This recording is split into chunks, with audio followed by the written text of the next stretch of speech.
So I bought a new 3D printer recently and I was hunting for things to print. I came across this amazing little Samurai Capybara by the Antares Forge, which I'll link in the description below. I think it was modelled at 35mm, so I upscaled it a little bit to paint as a nice little in-between project. I also filmed the whole thing, so I've chopped this together so you can watch me paint it, or you can just sit and watch me paint the cutest little guy. Let's do it. Before we jump in, I used almost entirely AK 3rd Gen acrylics for this, aside from some washes. What I'm going to do is stick the colours on screen and you should be able to find equivalents in whatever range you end up using. In fact, I'll link a few conversion systems so that you can use them to find the closest paint in the system that you use. Also, I'm not going to show you me priming this. I sprayed it with black primer. We'll start right after that. First up was the fur. Initially I worked with large coverings and a larger brush just to block in the colours, and then I started using vertical lines to simulate the fur. I went from grim brown up through mud brown, green ochre and up to grimy grey, and I'll show each stage briefly here and you can kind of see the technique that I used. Each layer was done considering a light source from above, nothing wild, just simple top-down global type light. As I worked my way up, the brush strokes got smaller and smaller, and I tried to replicate the fur with the direction of the brush strokes.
At this point, I actually made a simple wash consistency for Grim Brown and I darkened some of the areas before continuing to work up to smaller areas with the lightest grey.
Once the fur was complete, I started work on the cloth.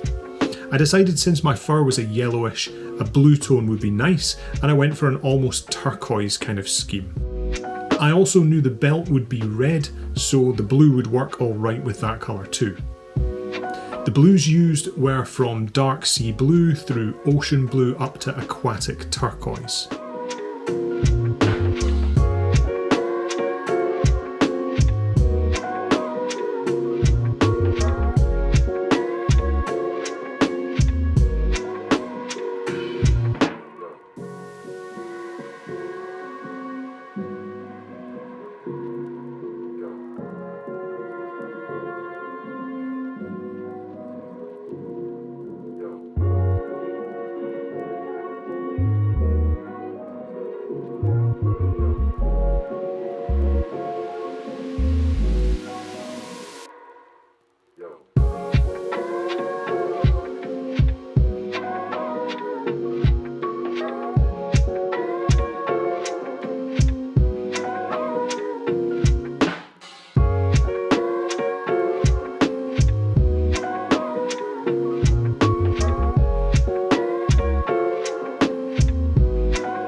Then using vertical lines on one part and horizontal lines on the other, I started picking out the highlights in progressively lighter blues.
Come on.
Once I got to those lighter blues, I also added some strokes perpendicular to the original brushwork, just to give it a bit more of a material feel.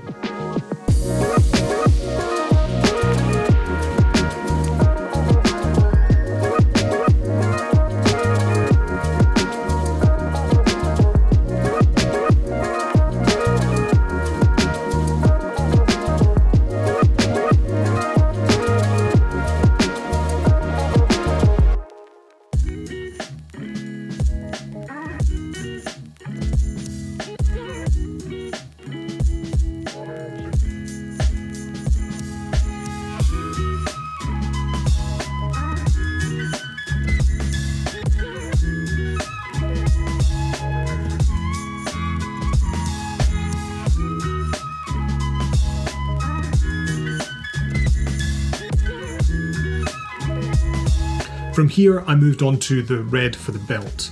Now this is a burnt red to a deep red gradient, so darker to lighter and more saturated. I picked out the upper parts with the deep red and then I worked up without going too light.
Then I decided I wanted a bluer shade in the darker spots, so I actually used Drakenhof Nightshade from Citadel just to wash into the darker parts and take them to a slightly more blue tone.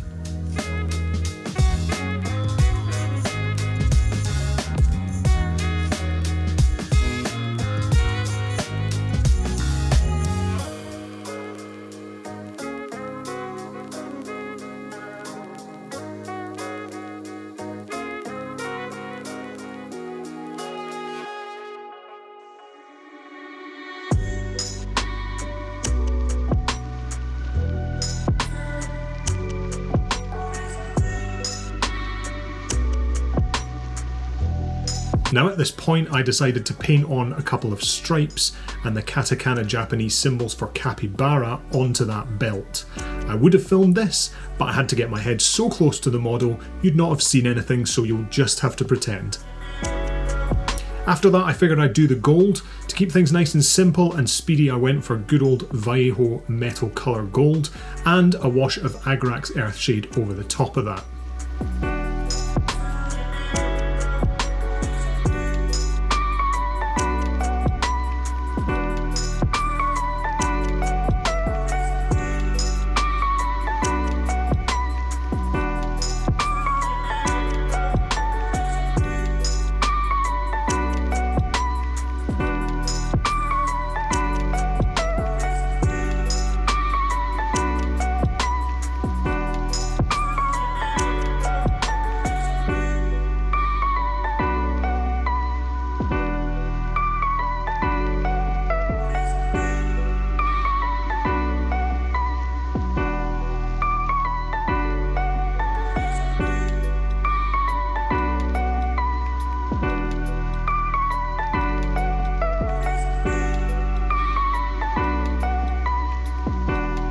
For the handle wrap I went for black red so it didn't feel too different to the red of the belt, and I used some of my burnt red and deep red mix to bring up the higher areas of the handle wrap and tie them into that other red. With some metal colour silver I also went in and did some highlights on the gold just to bring them up a bit.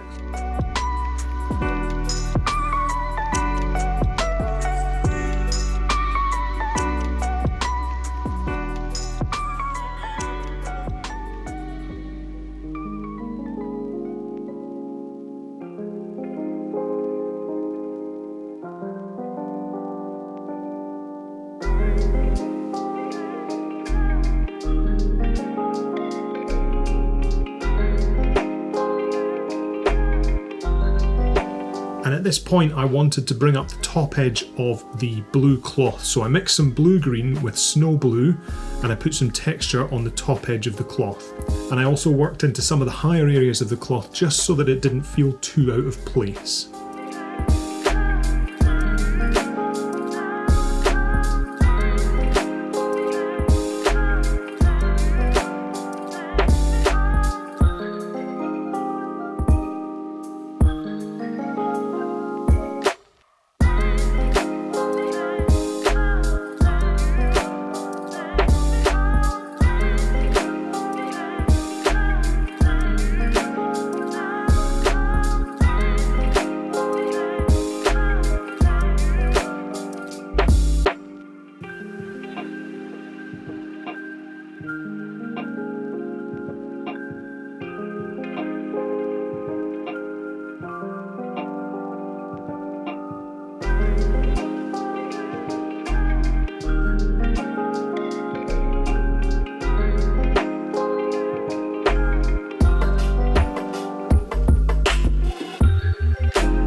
Now that was more or less it. I did a bit of subtle highlighting on the sheath or the saya, just with a grey so it didn't feel completely untouched.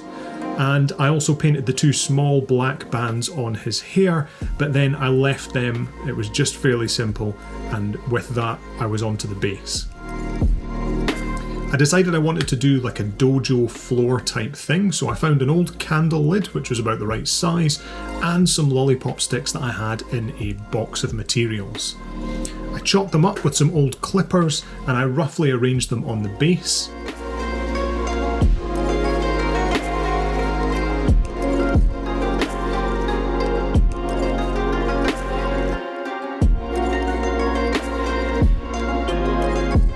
I ended up super gluing them down, and then I decided it would be best to prime the whole thing.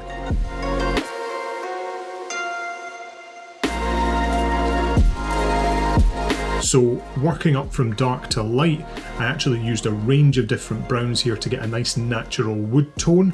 I am aware that there is an irony in using wood, basing it in black and then painting it wood colour again, but there we are. The lightest tone was actually dry brushed on, and then I used a few washes to bring in more variation and to accentuate the natural grain of the sticks that I'd used.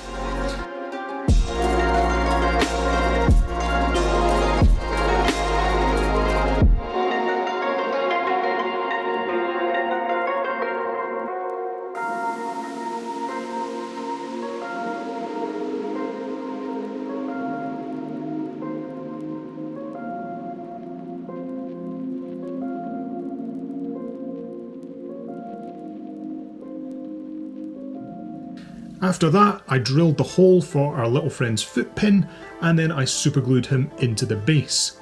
Done.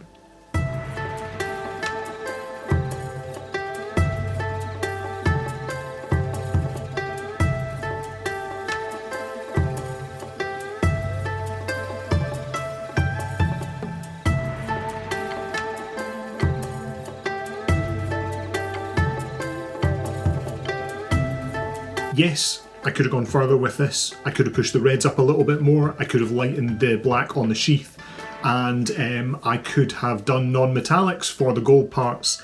But actually this was a nice little in-between project for me, so I decided to keep it simple. If you'd like to see more videos like this of me painting a piece start to finish, let me know. I'd be keen to hear what you think, or if you prefer the isolated technique videos instead. Until next time, keep it Capybara.